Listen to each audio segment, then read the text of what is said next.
Та ногоон цаг уур амьсгал төрийн бас байгууллагын бэлтгэсэн хэмжээний дараа подкастын экспертийн өнцөг болон сонсож байна.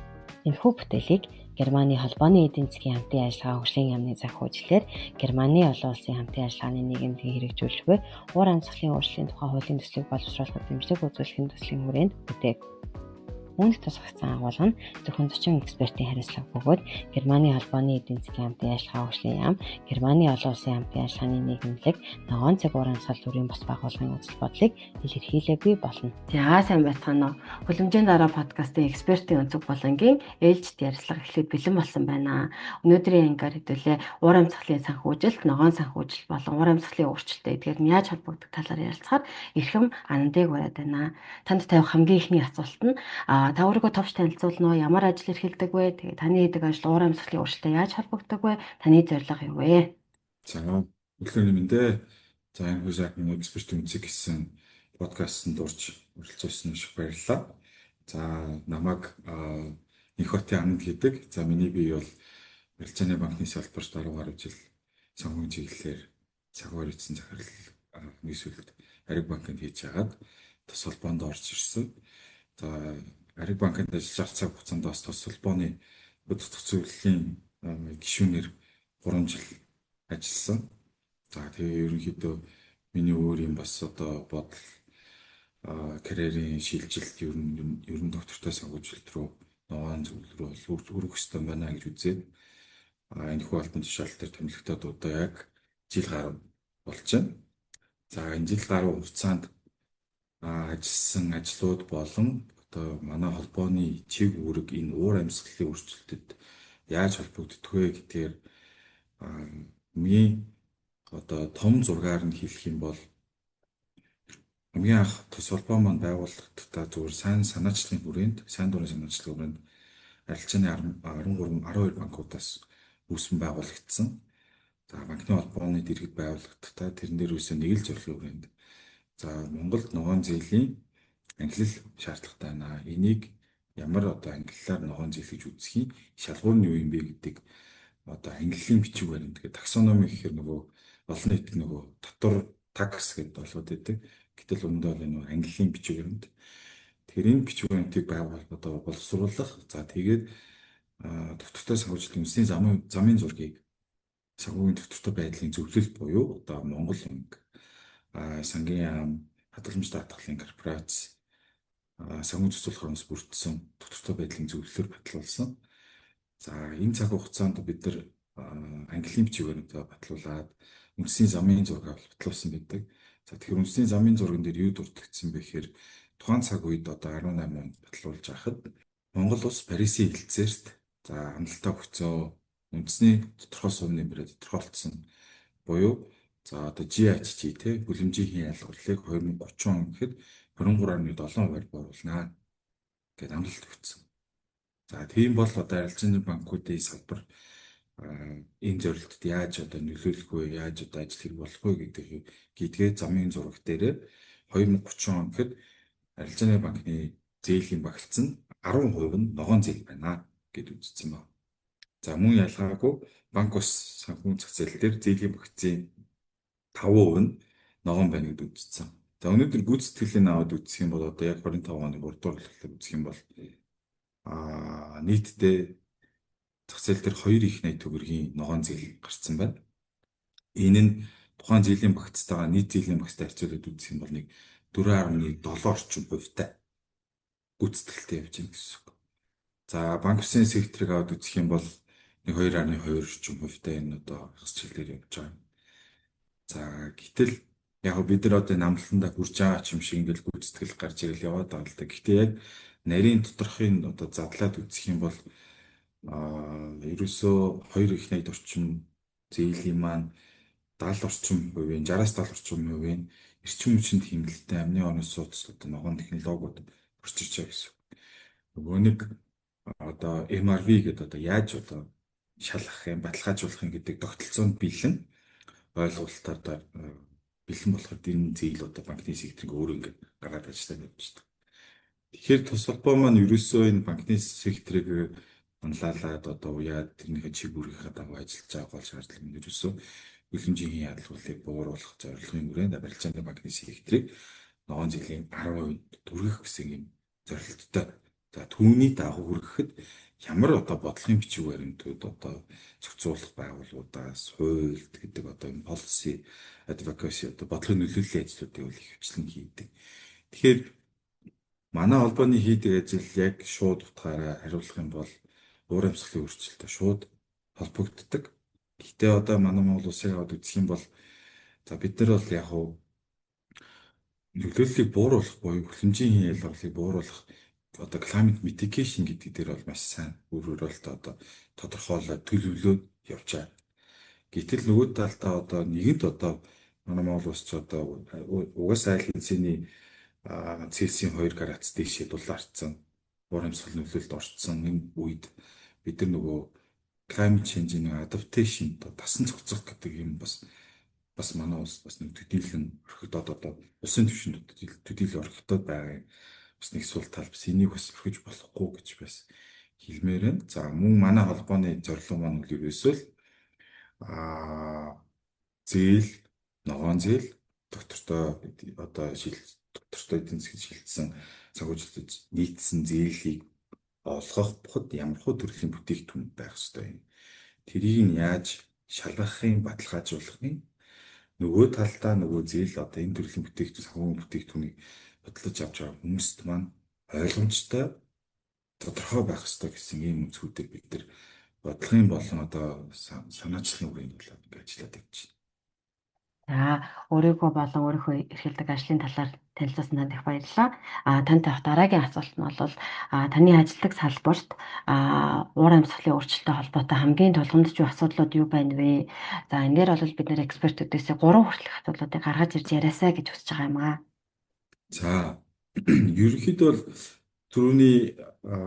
түрүүнд дурдсанчлан санхүүгийн салбарын хувьд уур амьсгалын одоо өөрчлөлттэй холбоотой хамгийн том сорилт бол ерөөсөө нөгөө transparency буюу ил тод байдал. За тэгээд дата, тайлгналын одоо стандартын уялдаа болон нөгөө чанарын хангалтгүй байдал явчаад. Тэгэхээр Монгол улсад маань одоо улсаа өөрөө бусад хөгжиж буй болон одоо зүүнүүд Азийн өсвөргүй хөгжилтэй улсуудад харьцуулах юм бол улсын хэмжээний дата гэдэг зүйл аюу бэлэн байдаг, нээлттэй байдаг. Тэгэхээр манайд одоо жишээлбэл одоо гайл, ус тэ одоо эрчим хүч гэдэг бүх датанууд нь өөр өөрсдийн яам болон түүний зохицуулах орон дээр байдаг одоо нийлсэн нэг юм нэгдсэн платформ байдаггүй. Тэрнээс болоод одоо яг одоо тухайн одоо бүтээгдэхүүн ч юм эсвэл тухайн бизнес одоо улсынхаа түвшинд одоо бенчмарк хийхэд датаны хүндрэл үүсэж байдаг. Тэр энэ нөгөө талдаас бид нар бас нөгөө бодлогын бичиг баримтанд доктортой хөгжлийн зорилттой нийцсэн таксономигаа ингээ хийхдээ ч хүртэл датаны асуудал бид нар байнга үүсчихдээ манай Монгол улсуудад төгссөн дата нь хаанаас авах юм бэ? За тэгээд нөгөө талдаа энэ олон улсын түвшинд одоо IFRS те одоо олон улсын техник бодлогын стандарт энэ одоо эндээс нөгөө гаргасан одоо за шинэ Монголд бол одоо шинжилж байгаа. Дэлхийд одоо дараагийн руу ороод ирсэн. S1 гэдэг буюу доктортой байдлын ерөнхий ил тод байдал болон S2 гэдэг уур амьсгалын холбоотой мэдээлэл гэдэг. Энэ стандартууд одоо олон улсад бол мөрдөж эхлэх байгаа ч манай байгууллагууд эдгээр шаардлагыг доктортой системд хэрэгжүүлэхэд одоо мэдээллийн суурь аргачлал дотоод чадах бүрэн гүйцэд одоо хөгжиж байгаа байхгүй.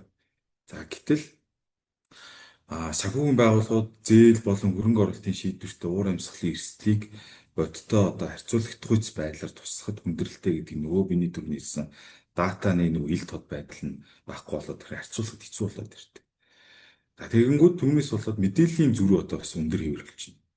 За энэ эрсдэл нь бодит үнэлгээнд одоо сүргээр нөлөөлөө зогсох гэдэг гадаад дотоодын хөрөнгө оруулагчдын итгэл болон олон улсын санхүүгийн зохицолтод өрсөлдөх чадварт түвш цаашлаад нөлөөлөх юм сөрөг нөлөөлтөд байдаг болохоор иймэрхүү одоо яг уур амьсгалын өөрчлөлтийг эрсдлийг нь 100 удирдах юм бол одоо өнөөдөр манай Монгол улсад хамгийн том чаленжсууд энэ бол нэгдүгээр дата байхгүй.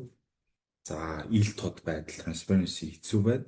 Стандартууд нь хоорондоо нэг уялдаа одоо энэ гапийн зөрүүнүүд маш их байгаад байдаг. Тэгэхээр нөгөө нэг яг л энд тэнд одоо бодлого журам батлагдахтаа хоорондоо уйлддаггүй эргүүлээд бизнес эрхэлж байгаа биднэрт одоо нэг олон улсын жишгийг буулгах хүрсэн Монгол улсанд буулгахад хамгийн том чаленж энэ дээр үүсдэг. За асуултын талаар тун ойлгомжтой танилцуулсан танд баярлалаа. Танд тавих дараагийн асуулт нь бол эдгээр асуултуудын хамгийн оновчтой шийдэл нь таны бодлоор юу байна вэ? Яг энэ сорилтыг одоо ингээд бодитоор шийдвэрлэхийн тулд одоо тос холбооноос бид нар бол Монгол банктай олон улсын байгууллагатай хамтран юу гэж нэ гэхээр олон улсын стандарт үндэсний одоо онцлогт одоо гол Монголын үндэсний онцлогт нийцүүлсэн нэгдсэн ил тод байдлын тогтолцоог бүрдүүлэх нь зайлшгүй шаардлагатай болоод ирж байна.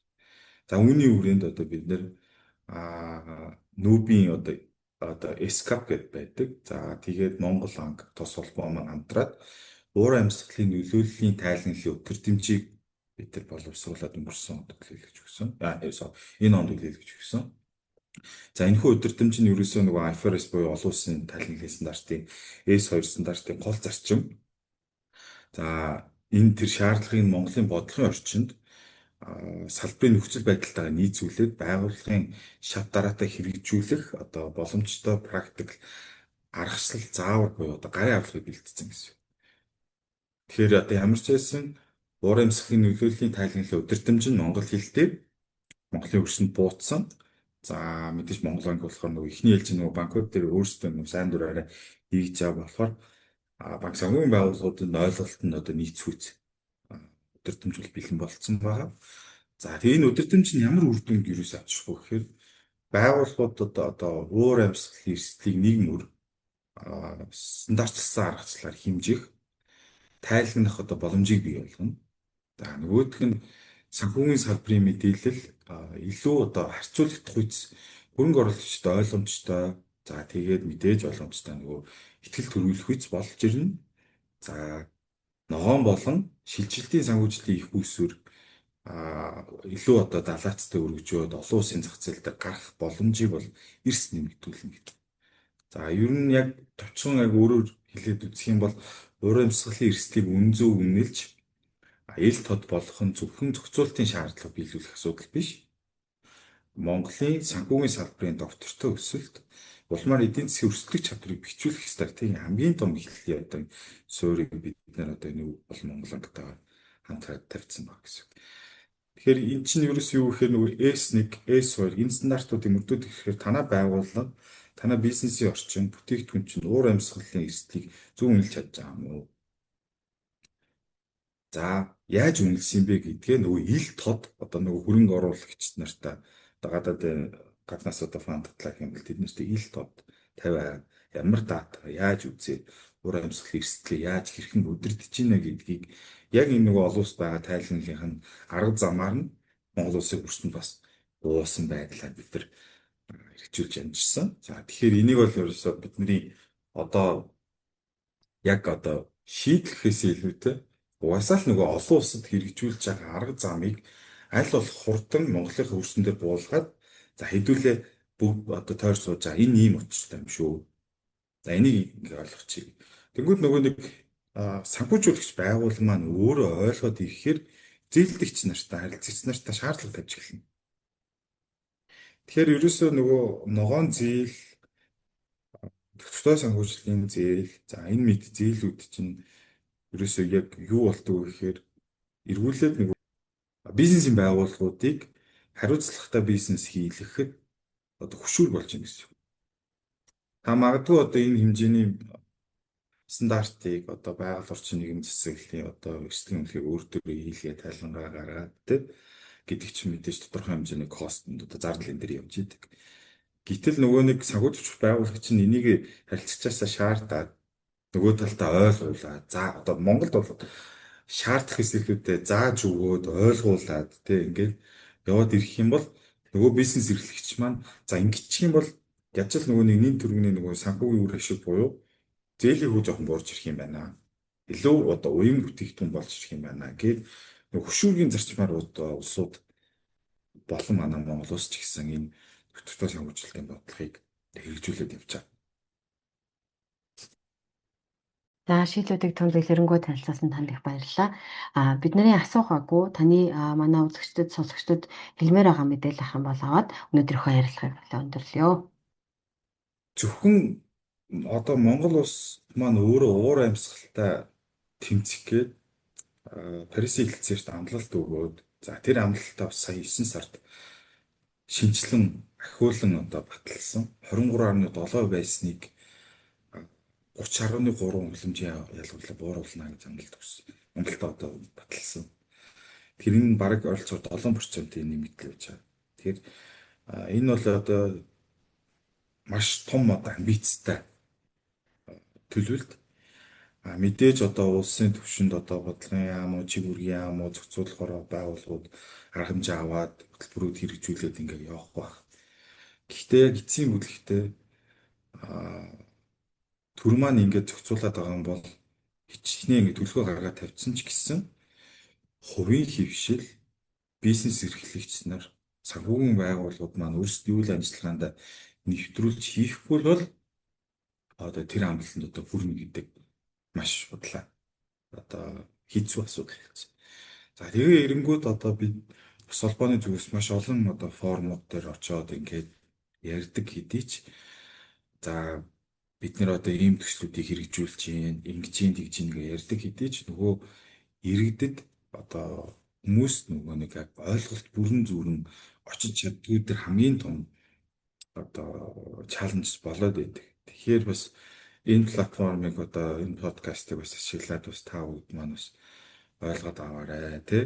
Тос цэгийн гэж ороод арилжааны банкуудын болон банк санхүүгийн байгууллагуудын вебсайт руу ороод ногоон зээлгсэн одоо бүлгүүтэн хуудас уншаад тий яавал яаж болох юм гэдэг юм өөртөө ингээд нэг ойлгомжтой ингээд яваад үзэх юм бас зөв шүү. Гэхдээ яг бодит байдал дээр одоо хоёлаа би тус холбооны гүйцэтгэх захирал гэсэн малгайгаа аваад зүгээр Монгол Улсын иргэн гэж явах юм бол яг ийм хэмжээний одоо ногоон зээлгийг авахд мэдээж хүндрэлтэй. Бүртэг өндөртэй. Монгол бүх бараа импортоор орж ирдэг. Долларын ханш, инфляц гэх маш асуудалтай. Мэдээж ингээд үзэнгүүт нэг арилжааны банкны ч юм уу банк санхүүгийн байгууллагын зүгээр арилжааны зорилттой зээл авах нь надад хичнээн амар байсан ч гэсэн за би яг тэр нэг ногоон зээлийн шалгуурыг хангаад авчих юм бол таа ч гэсэн одоо энэ уур амьсгалын өөрчлөлтөд тэмцэж байгаа нэг хэлбэр шүү.